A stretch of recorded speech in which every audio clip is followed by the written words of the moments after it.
Hello students, फिर से स्वागत है आपका अंकित कुमार क्लासेस में। और आज हम एक नया टॉपिक स्टार्ट करने जा रहे हैं। मेंसुरेशन में का ही टॉपिक है ये। जो हमने इससे पहली वीडियो में टॉपिक्स किए हैं वो 2D बेस थे, और जो आज हम टॉपिक करने जा रहे हैं वो हमारे 3D बेस हैं। ठीक है, जो आपको पीछे की जो वीडियो जिसने नहीं देखी हैं वो डिस्क्रिप्शन बॉक्स में जाके उनका लिंक देख सकते हैं।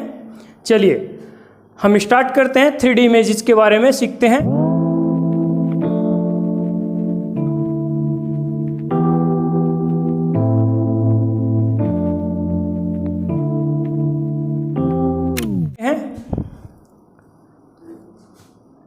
देखो, इससे पहली क्लास में हमने जो पढ़ा है, हमने इसमें वर्ग के बारे में पढ़ा है।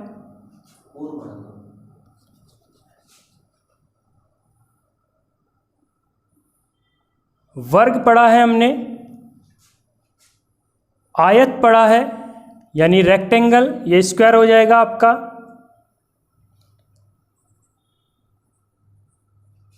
हमने यहाँ त्रिभुज पढ़ा है, वृत्त,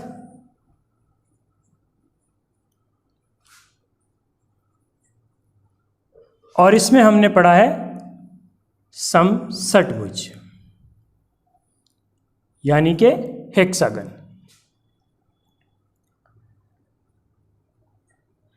देखो, ये जितनी भी आकृति हमने 2D इमेजेस की आकृति होती हैं, जितनी भी हमने अब से पहले पढ़ी हैं, ये सब हमारी 2D हैं। और इन्हीं पे जो बेस है हमारी वो 3D इमेजेस होंगी। जैसे हम स्टार्टिंग में ले लेते हैं पिरामिड। पिरामिड से पहले हम लेते हैं प्रिज्म। देखो, प्रिज्म के बारे में पढ़ते हैं। क्या होता है, देखो, जैसे हमारे पास आयताकार प्लॉट है, हमारे पास हमने कोई प्लॉट खरीदा है और वो हमारा रेक्टेंगल की शेप में है यानी कि आयताकार है।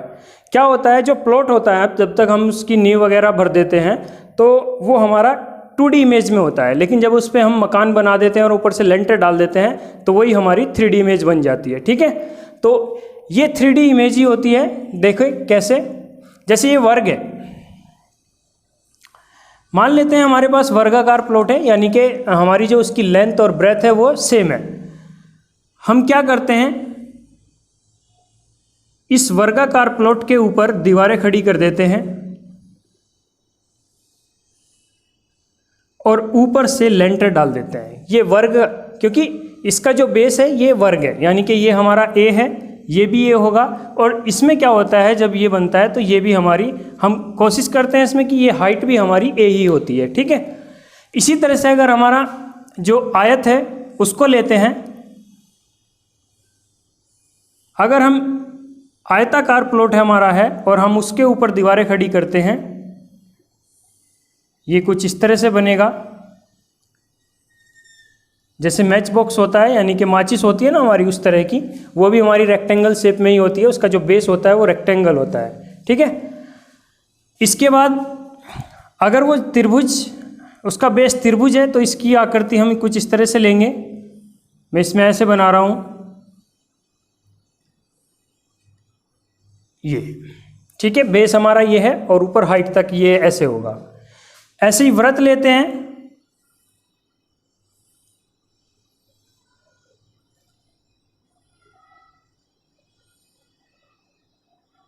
ये हमारा वृत्त हो जाएगा, यानी कि बेस जो होगा वृत्त होगा और जो हाइट होगी ये हमारी, हमने वृत्ताकार, वैसे प्लॉट होता तो नहीं है वृत्ताकार, लेकिन हम मान लेते हैं कि हमारे पास वृत्ताकार कोई चादर है और उसके ऊपर हमने इस तरह से दीवार खड़ी की है और ऊपर से उसको ढक दिया है ऐसे, तो ये वृत्ताकार शेप में आ जाएगा। ऐसे ही हमारा ये समषटभुज का अगर बेस है हमारा तो इसको लेते हैं,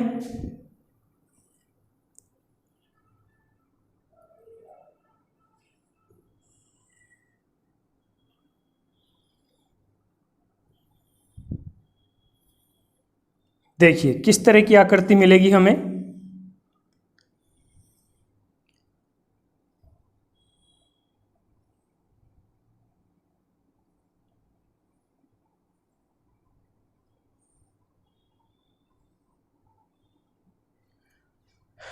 कुछ इस तरह की आकृति हमारे इसके ऊपर मिलेगी अगर हम इसके ऊपर दीवारें खड़ी कर देते हैं। तो देखो क्या होता है, जब हम किसी भी 2D इमेज के ऊपर कोई दीवारें खड़ी कर देते हैं, उसकी अगर उसमें 3 भुजाएं हैं, 4 भुजाएं हैं, 5 हैं, 6 हैं, या वो वृत्ताकार है, उसका जो बेस है यानी कि वृत्त है, तो क्या होता है, इन दीवारें खड़ी करने के बाद हमें जो आकृति मिलती है और उसके ऊपर हम अगर लेंटर डाल देते हैं तो वो आकृति हमारी प्रिज्म होती है।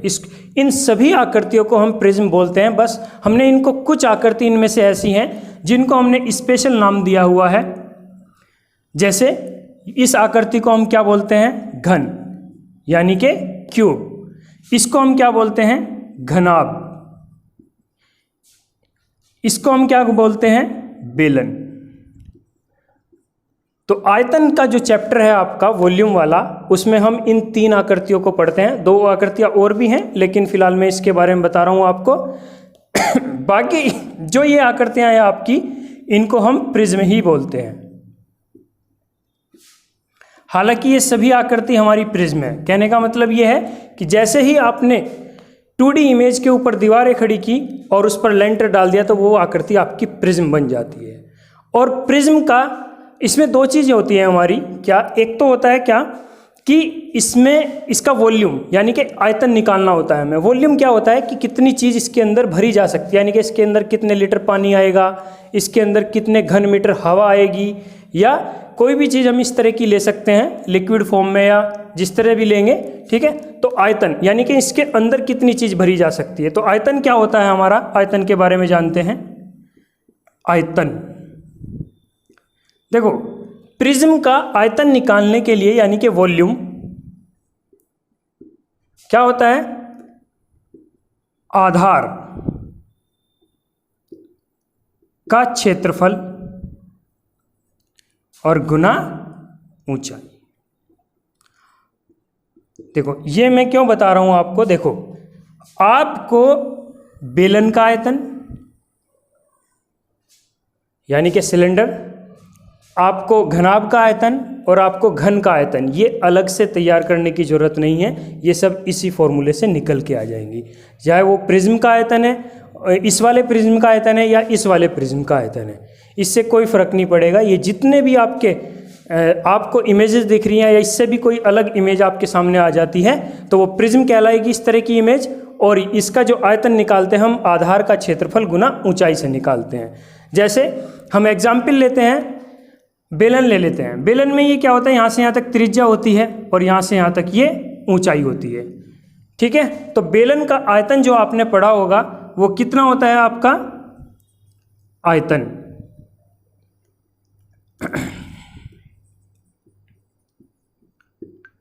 इस आकृति का हम देख लेते हैं। यानी कि बेलन का क्या होता है, पाई आर स्क्वायर एच।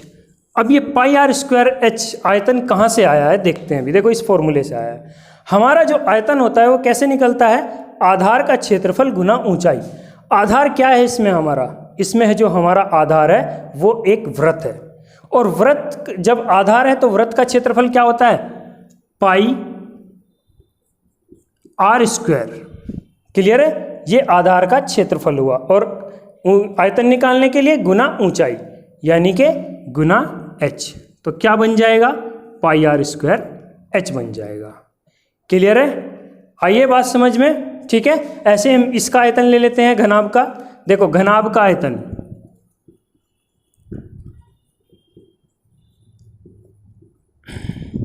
क्या होगा घनाभ का आयतन। देखो घनाभ में जो ये घनाभ है यानी कि क्यूबॉइड है जो आपका ये, इसमें जो आपका बेस है वो क्या है, एक रेक्टेंगल शेप है यानी कि आयताकार शेप है। और आयत है तो आयत का क्षेत्रफल यानी कि आयत का आधार का क्षेत्रफल यानी कि L गुना बी, आधार का क्षेत्रफल हो गया, और गुना ऊंचाई यानी कि H। आप जिस आकृति का चाहें उसका क्षेत्रफल आयतन निकाल सकते हैं। तो LBH मेरा आयतन हो जाएगा घनाभ का। क्लियर है। ऐसे ही अगर मैं इसमें देखता हूं घन का आयतन निकाल लेते हैं, इधर निकाल देता हूं मैं ये, ठीक है। देखो घन में क्या है, बस घन की बात ये है इसकी लंबाई चौड़ाई और उस पर जो दीवार हमने खड़ी की है यानी कि ऊंचाई, वो सब बराबर होती है। इस तरह की आकृति को हम घन बोलते हैं यानी कि क्यूब बोलते हैं, ठीक है। तो इसका जो आयतन होगा वो कितना होगा भाई, आपका आधार का क्षेत्रफल। देखो इसका बेस क्या है? वर्ग। और वर्ग का क्षेत्रफल क्या होता है? आपने पढ़ा है पिछली कक्षा में क्या कि ए स्क्वायर। और ऊंचाई कितनी है इसकी? वो भी ए है, यानी कि आयतन क्या होता है? ए की क्यूब। अगर आपके फॉर्मूले याद हैं और आपने ये फॉर्मूले पहले पढ़े हैं या अपनी बुक में आप देख सकते हो, आपको यही फॉर्मूले मिलेंगे। और किससे? इससे मिलेंगे। बस आपको ये फॉर्मूला याद करना है। बाकी जब आप इस चीज़ का प्रयोग करोगे, यानी कि इनका यूज करोगे आप, तो ये फॉर्मूले अपने आप आपको याद हो जाएंगे, रटने की जरूरत नहीं पड़ेगी आपको फॉर्मूला की। ठीक है भाई, आई बात समझ में? ठीक है, आगे चलते हैं। देखो इससे आगे क्या पूछता है इन चीज़ों में, वो यहाँ से पूछ लेता है आपसे क्या, इनका वक्र पृष्ठ बताएं। अच्छा, वक्र पृष्ठ होता क्या है? सबसे पहले हम उसके बारे में जानते हैं। वक्र पृष्ठ मतलब सरफेस एरिया। सरफेस एरिया क्या होता है किसी भी इमेजेस का? देखो, जो इमेज के ऊपर हमने दीवारें खड़ी की हैं, आपको केवल उनका क्षेत्रफल निकालना है। यानी कि मान लिया हमने किसी को पुताई वाले को बुला लेते हैं, यानी कि जो रंग करने वाला है, और उससे बोलते हैं कि भाई इस पे रंग करना है हमें। तो क्या करते हैं हम उससे बात किस तरह से करते हैं कि वो इतने स्क्वायर फीट लेगा। तो इसका मतलब क्या है कि दीवारों पे हम रंग करा रहे हैं, किसमें? स्क्वायर फीट में। तो यही आपका वक्र पृष्ठ होता है। यानी कि दीवारों का, अगर आप जो दीवारें हमने इनके ऊपर खड़ी की हैं, चाहे वो किसी भी आकृति की है इनमें से, तो उसका जो वक्र पृष्ठ होता है, प्रिज्म का वक्र पृष्ठ, वो क्या होता है? आधार का परिमाप और गुना ऊंचाई। आधार का परिमाप गुना ऊंचाई आपका वक्र पृष्ठ होता है। वक्र पृष्ठ समझ आ गया ना? ठीक है, जो दीवारें हमने खड़ी की हैं उनका क्षेत्रफल, यानी कि सरफेस एरिया। ठीक है, देखो इसके बारे में भी देख लेते हैं एक बार हम, कैसे आता है ये। देखो, बेलन के बारे में ही बात करते हैं कि बेलन की जो दीवारें खड़ी की हैं उनका वक्र पृष्ठ कैसे निकालते हैं। अगर आपको फॉर्मूला याद हो, देखो वक्र पृष्ठ बेलन का, देखो इसका जो आधार का परिमाप, यानी कि आधार क्या है? वो फिर से बेलन का जो आधार होता है वो क्या होता है? वृत्त होता है। और वृत्त का जो परिमाप होता है, यानी कि उसको हम क्या बोलते हैं? परिधि, यानी कि सरकमफ्रेंस। तो परिधि इसकी क्या होगी? 2πr, अगर आपके फॉर्मूले याद हैं। देखो, जो आपके 2D इमेज के फॉर्मूले हैं वो याद होने आपके बहुत ज़रूरी हैं, तभी इन फॉर्मूला का यूज कर सकते हो आप यहाँ पर। ठीक है, तो फॉर्मूले जरूर याद होने चाहिए। वक्र पृष्ठ निकाल रहे हैं हम बेलन का, क्या होगा? आधार का परिमाप और गुना ऊंचाई, यानी कि ऊंचाई मतलब h। तो 2πrh आपका आधार का परिमाप होगा, वो सॉरी वक्र पृष्ठ होगा बेलन का। ठीक है, फॉर्मूला आपके याद हो तो देखा भी होगा आपने, आपको ये रटना पड़ता है, यानी कि याद करना पड़ता है। याद करने की जरूरत नहीं, बस इस चीज़ को याद करना है। इसका मतलब क्या हुआ? इन दो फॉर्मूले से ही आपके सारे जितने भी ये इमेजेस हैं उनके क्या बन गए? फॉर्मूले तैयार हो जाएंगे। चाहे वो वक्र पृष्ठ पूछ रहा है, चाहे वो आयतन पूछ रहा है। अच्छा, इसमें एक चीज और पूछता है, वो क्या? संपूर्ण पृष्ठ। देखो, अगर वक्र पृष्ठ क्या है, संपूर्ण पृष्ठ क्या है, तो आपको इनका फॉर्मूले तैयार करने में प्रॉब्लम नहीं आएगी अगर ये चीज पता चल जाए। जैसे संपूर्ण पृष्ठ के लिए हम क्या करते हैं देखो, वक्र पृष्ठ तो हो गया जो आपने दीवारें खड़ी की हैं उनका क्षेत्रफल, और संपूर्ण पृष्ठ होता है जब हम वक्र पृष्ठ के साथ साथ, जैसे ये एक बेलन है और ये एक टंकी के शेप में है, तो हमने क्या किया, इसके ऊपर भी ढक्कन लगा दिया और नीचे भी ढक्कन लगा दिया। तो जो दीवारें खड़ी थी उनका क्षेत्रफल प्लस जो हमने ढक्कन लगाया है उनका भी क्षेत्रफल, यानी कि जो हमने ऊपर लेंटर डाला है और नीचे जो जमीन है उसका क्षेत्रफल भी हम इसमें ऐड कर देते हैं, तो संपूर्ण पृष्ठ बनता है हमारा। जैसे वक्र पृष्ठ तो हमारा 2πrh था ही, प्लस संपूर्ण पृष्ठ यानी कि बेस जो आधार है उसका क्षेत्रफल, और प्लस जो आपने लेंटर डाला है या जो ढक्कन लगाया है उसका क्षेत्रफल। तो ये क्या है, वृत्ताकार है दोनों, और दोनों सेम होंगे। तो इसका मतलब क्या होगा, ये वृत्ताकार है तो इसका क्षेत्रफल क्या होगा आपका πr², लेकिन ये कितने होंगे, एक ऊपर भी है तो 2πr²। आप चेक कर सकते हो, आपका फॉर्मूला तैयार हो गया है। ठीक है, इसमें एक फॉर्मूला और देख लेते हैं हम, किसके लिए, जैसे इसमें आपने 2D इमेज वाले में ही चैप्टर में एक क्वेश्चन आते हैं क्या, कि कमरे की चारों दीवारों का क्षेत्रफल ज्ञात करें। अब कमरे की चारों दीवारों का क्षेत्रफल का मतलब ही तो वक्र पृष्ठ होता है, ठीक है, अभी तो बताया मैंने कि जो दीवारें आपने खड़ी की हैं उनका क्षेत्रफल। देखो कैसे क्या होता है कमरे की चारों दीवारों का क्षेत्रफल, यहां से देख लेते हैं हम एक बार।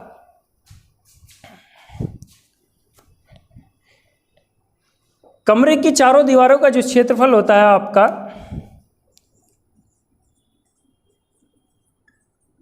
चारों दीवारों का क्षेत्रफल, ये क्या होता है देखो 2L+B/H होता है, अगर आपने पढ़ा है तो, ठीक है। लेकिन अगर आपके याद नहीं रहता तो आप यहां से निकाल सकते हैं। कैसे? कमरे की चारों दीवारों का क्षेत्रफल यानी कि घनाभ का वक्र पृष्ठ।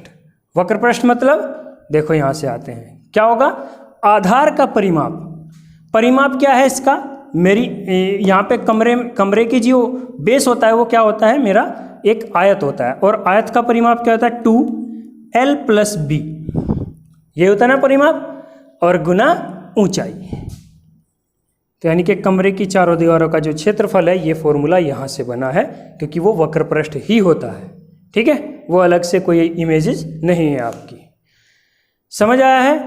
ठीक है, चलो एक बार इसका स्क्रीनशॉट ले लो, फिर आगे बताता हूं इसके बारे में।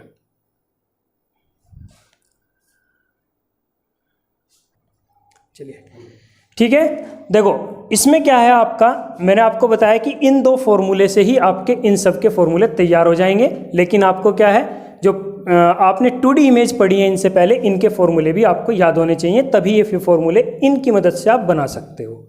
ठीक, तो इनका ध्यान रखना, ये दो फॉर्मूले आपके बहुत इंपॉर्टेंट हैं और इनसे आप फॉर्मूले तैयार कर सकते हो। अगर आपके फॉर्मूले एग्जाम में बैठ के याद भी नहीं रहते तो ये दो चीज़ याद रहनी चाहिए, और कैसे तैयार करते हैं, कैसे बनाते हैं, वो आपको यहाँ से मदद मिल जाएगी। ठीक है, वो मैंने बता ही दिया आपको। चलिए, ये तो थी प्रिज्म की बात। ठीक है, इससे आगे पढ़ते हैं हम, जिसमें हमारी इमेज आती है शंकु। शंकु आपने पढ़ा होगा, ठीक है। चलो उसके बारे में बात करते हैं।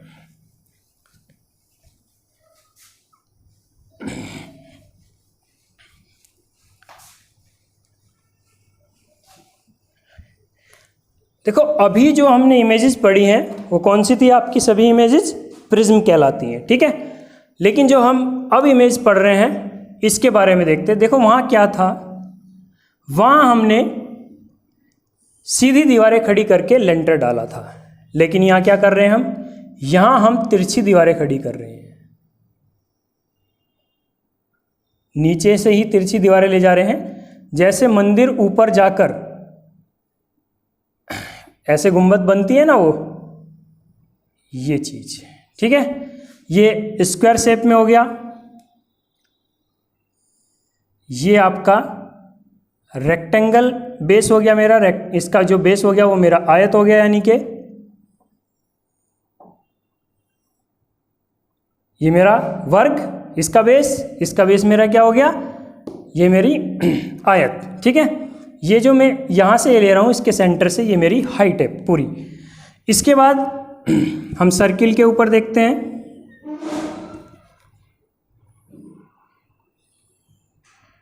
सर्किल के ऊपर जो बनेगी वो इस तरह की बनेगी आपके इमेज।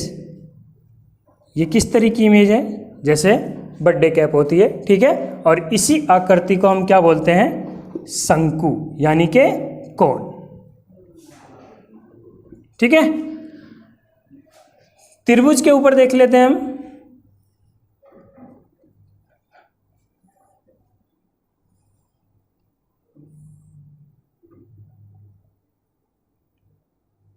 त्रिभुज के जो ऊपर इमेज बनेगी वो कुछ इस तरह की इमेज होगी आपकी, ठीक है। इसके बाद अगर हम समषटभुज यानी कि हेक्सागन पे आते हैं, ये हमारी इस तरह की इमेज होगी। देखते हैं।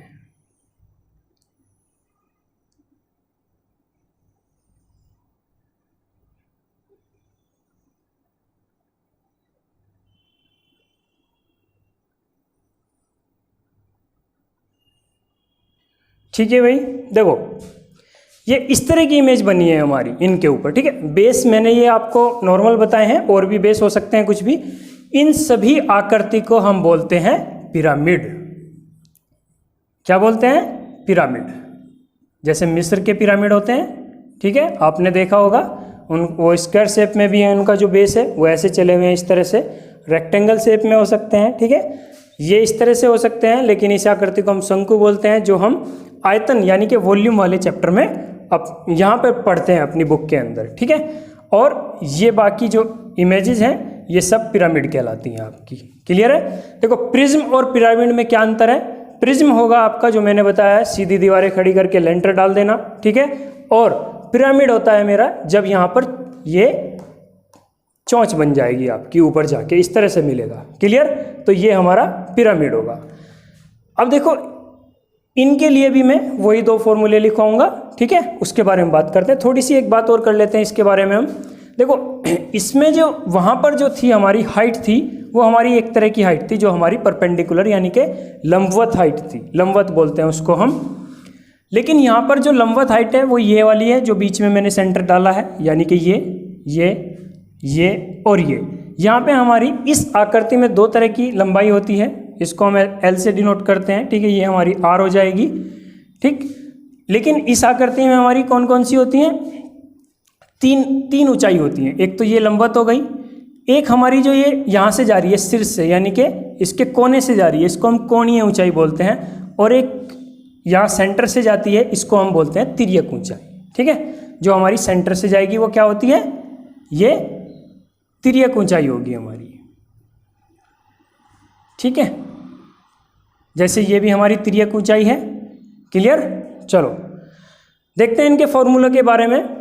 शंकु के फॉर्मूले भी आपके यहीं से तैयार हो जाएंगे। जैसे आयतन, यानी कि इनमें भी आयतन वही चीज़, कितनी चीज़ इनके अंदर भरी जा सकती है, ठीक है। क्या होगा आयतन हमारा? देखो आयतन वही, वहाँ क्या आता है हमारा आयतन? आधार का क्षेत्रफल, यानी कि area of base into height, मतलब ऊंचाई, ठीक है भाई। जो फॉर्मूला उसका था वही फॉर्मूला इसका है। बस क्या होता है, यहाँ पर ये 3 हिस्सों में डिवाइड हो जाता है, इसलिए 1/3 हो जाता है इसके अंदर। केवल इतना फर्क है उस फॉर्मूले और इस फॉर्मूले में। समझ आया है? ठीक है।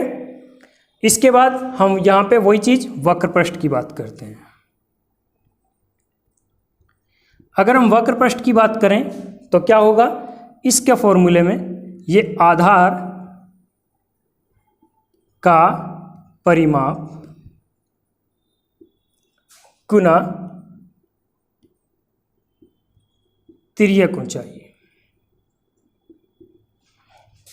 1/2 आ जाता है फॉर्मूले में। बस ये एक फॉर्मूला ये रहा आपका।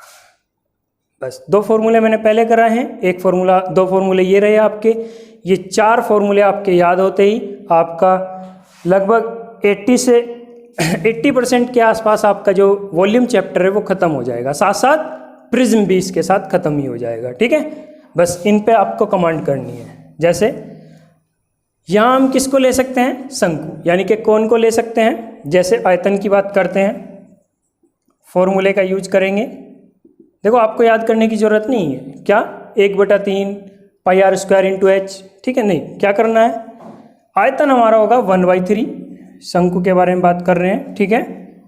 आधार का क्षेत्रफल, आधार क्या है? वृत्त, यानी कि सर्किल। क्षेत्रफल क्या होता है? πr² और इंटू एच मेरी मतलब हाइट। देखो फॉर्मूले में थोड़ा सा ध्यान रखना, यहाँ मैंने ऊंचाई लिखी है और यहाँ तिर्यक ऊंचाई है, यानी कि ये लंबवत ऊंचाई है और ये मेरी तिरछी ऊंचाई है जो गई है आपकी। क्लियर है? आगे चलते हैं, वक्र पृष्ठ की बात करते हैं इसकी।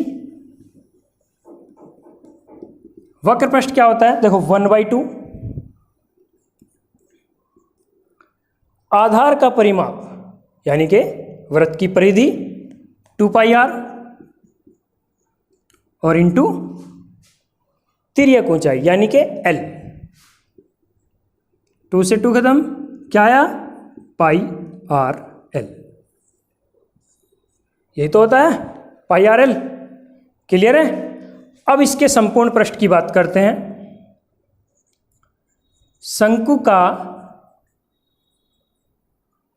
संपूर्ण पृष्ठ देखो क्या होता है, संपूर्ण पृष्ठ में क्या होता है, पाई आर एल यानी कि वक्र पृष्ठ तो हम लेंगे ही लेंगे, प्लस देखो संपूर्ण पृष्ठ के लिए क्या बताया था मैंने आपको कि जो हमारा बेस है और जो हमारा हमने उस पर लेंटर डाला है, ढक्कन लगाया, उसका क्षेत्रफल भी इसमें ऐड कर देते हैं। लेकिन यहाँ तो ढक्कन लगेगा ही नहीं, तो यहाँ क्या लेना है, यहाँ आपको केवल बेस लेना है, संपूर्ण पृष्ठ आ जाएगा।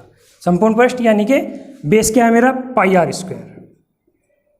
तो यहाँ से आप देखोगे पाई कॉमन आ जाएगा, आर भी कॉमन आ जाएगा, एल प्लस आर। अगर आपके ध्यान है तो फॉर्मूला संपूर्ण पृष्ठ का शंकु का ये होता है। ठीक है भाई, समझ आया है? ठीक है, तो 4 फॉर्मूले और आपका वॉल्यूम चैप्टर लगभग खत्म हो गया है। ठीक है, तो ये फॉर्मूले याद कर लेना, लेकिन इससे पहले ये याद रखना कि जो आपके पीछे के फॉर्मूले हैं यानी कि 2D इमेज वाले, वे आपके याद होने चाहिए। ठीक है, बाकी इन फॉर्मूलों को तैयार करके देखना, इनको आप देख लेना। ठीक है, आगे चलते हैं हम। हमारे पास एक इमेज और रह गई है, आपके याद भी होगी कौन सी इमेज है, गोला यानी कि स्फेयर। स्फेयर थोड़ा सा इनसे अलग है, देखते हैं उसके बारे में।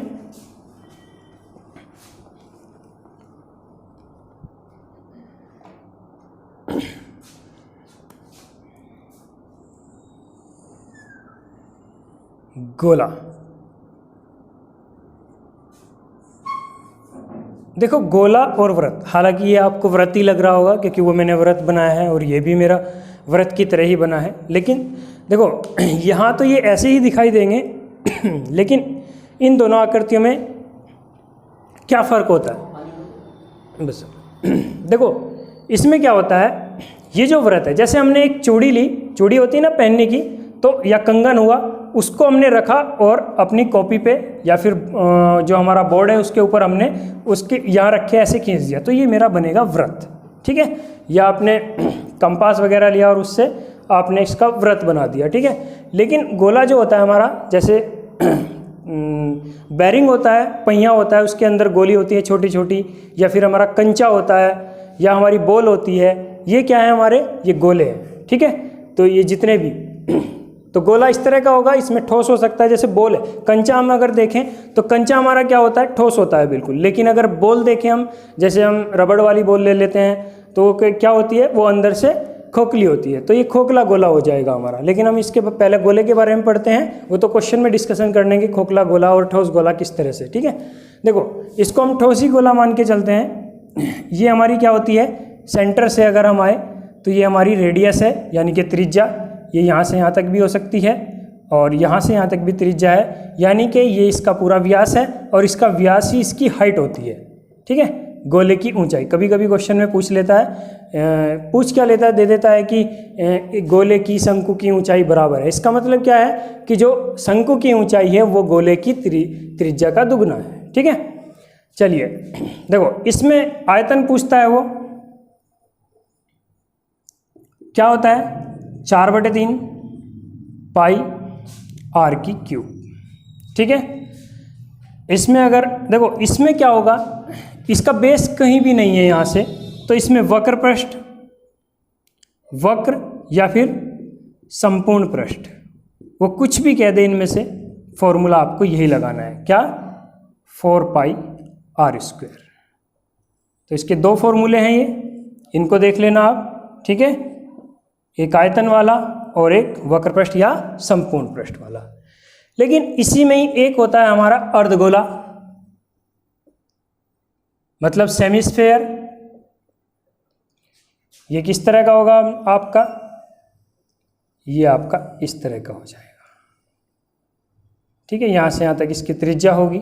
ठीक, यानी कि गोले का हाफ, अर्धगोले का मतलब क्या होगा, गोले का हाफ हो जाएगा, आधा हो जाएगा। तो इसकी बात करते हैं, आयतन। आयतन मतलब इसमें कितनी वो भरा जा सकता है, कितना आइटम या जो भी कुछ हम इसमें डाल रहे हैं, पानी वगैरह या, ठीक है। तो क्या होगा, देखो सीधी सी बात है, जब हाफ कर देंगे तो आधा आयतन हो जाएगा, आधा हो जाएगा 2 से डिवाइड हो जाएगा, यानी कि 2/3 पाई आर की क्यूब। ठीक है, अर्धगोले का आयतन। लेकिन अब हम बात करते हैं वक्र पृष्ठ किसके, अर्धगोले के वक्र पृष्ठ की बात। देखो यहाँ वक्र संपूर्ण पृष्ठ एक बात होती है, क्योंकि यहाँ हमें ये नहीं पता इसका बेस कहाँ है, लेकिन इसका बेस ये बनता है। क्यों? क्योंकि यहाँ हम इस पर ढक्कन लगा सकते हैं, इस पे तो नहीं लगा सकते इस तरह से कहीं। तो इसका वक्र पृष्ठ जो होगा वो 4πr² का हाफ हो जाएगा, यानी कि 2πr²। और इसका जो संपूर्ण पृष्ठ होगा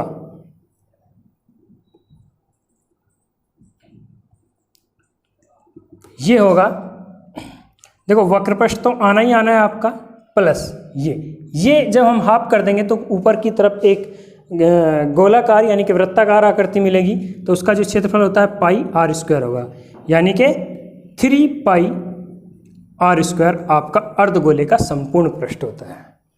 1 2 और ये आपका 3, ठीक है। इसके फॉर्मूले ये रहे आपके। तो यहाँ पे आपके लगभग सभी आकृति आपकी कंप्लीट हो गई हैं, और इनके ऊपर आप इनको ट्राई करना, इनके फॉर्मूले तैयार करके देखना, और जो क्वेश्चन होंगे आपकी बुक में उनको भी करने की कोशिश करना, ठीक है। बाकी प्रॉब्लम हम अगली क्लास में डिस्कशन कर लेंगे, ठीक है। ओके।